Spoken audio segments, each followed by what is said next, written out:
All right, so we're here with All City Animal Trapping, and today I want to talk about animals in the attic. So if I'm hearing something in my attic, what should I do?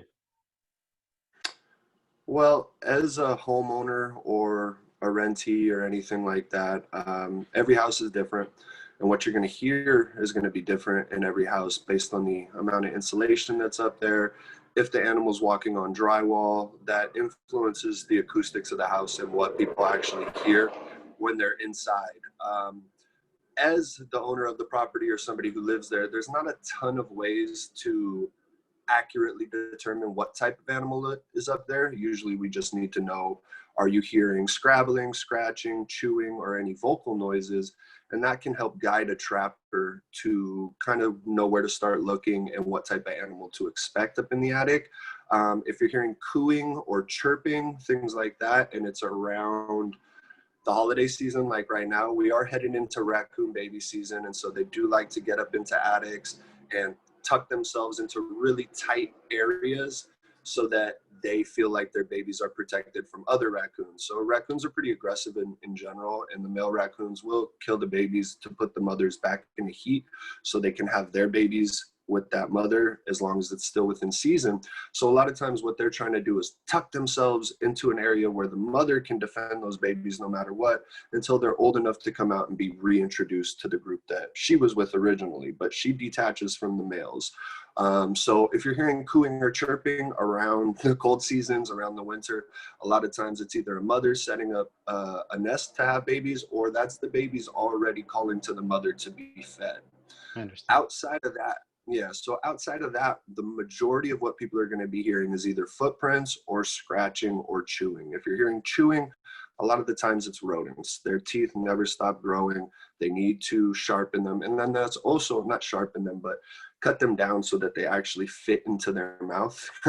Actually, rodents, if they don't do that, they'll actually die because the teeth become too long for the mouth itself. Um, they also like to chew through things just to create more openings and things like that. But outside of those determining factors, really an inspection is the only way you're going to figure out what's going on exactly in the attic and how big the extent of the damage is. So rodents, while they could be very, very, very, soft with the footfalls and not sound like very much, rats and mice, they can do a ton of damage with the urine and the droppings up there. They can influence the way the house smells. They can chew through air conditioning ducts, all that sort of stuff, and really influence how the house works and give off some pretty strange smells. At the same token, raccoons, strangely enough, don't like to go to the bathroom in the attic. So they'll come out every day. Every time I know it's raccoons, I go up on the roof, and usually behind the chimney or in a little nook or cranny, you'll find a big pile of droppings.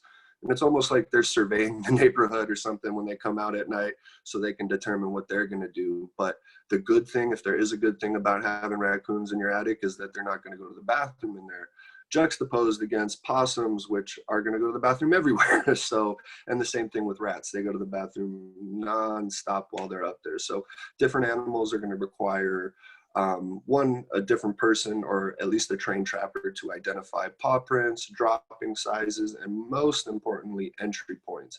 Entry points are a big deal. A lot of the times I can look around the perimeter of a house or up on the roof and know what type of animal it is before I've ever even set foot in the house, just based on the size of the holes.